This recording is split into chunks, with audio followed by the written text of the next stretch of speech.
What's up, Gutterheads, and welcome back to Comic Gutter Talk, where we are going to jump straight into Absolute Green Lantern with issue number 4. Let's get it. As we drop back into Evergreen with Joe and Todd back at the diner, we find out that everyone else hasn't been just holding shelter at their homes, waiting for this to all blow over and waiting for authorities. No, it turns out everyone else has been vaporized as well, as Todd had did a roundup before meeting at the diner.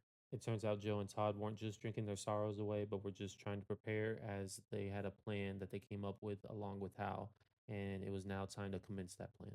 She walks out the diner calling for Abin Sir. I want to talk to you. I have questions. I want to talk to you about something. I have. And before she can finish that sentence, Sojourner Mullion, be without fear. That's when she asks him, why? Why did he kill all these people? To which he seems perplexed. Them all? I do not have understanding. He then stated the biker who drove into the dome was an accidental death due to his relative speed against the barrier. The only one he truly killed was Rita, the officer who shot at him, the bullet reflecting off of him and killing the bystander. The rest, who we saw as vaporized or disintegrated, were not killed.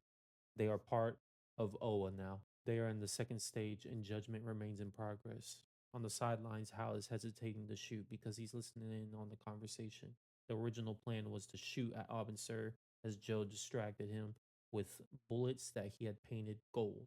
But nothing that Abensur was stating was helping alleviate any worries that Joe had. She was still now just asking, what is this second stage? What are you judging? Can you bring them back? To which we get some insight as existence can now only continue within the light. Judgment must be made as he is looking for Ans, An Ro, An Sir, An R. But he is no longer saying be without fear. He tells her, be with fear. Fear Cord. Fear the weaponers of Cord. Now that you have understanding, judgment is in progress. And he begins to leave.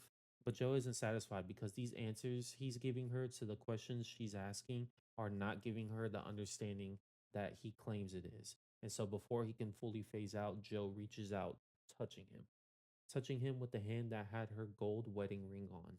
Now she phased through that barrier that stayed around him at all times, and she was now inside him.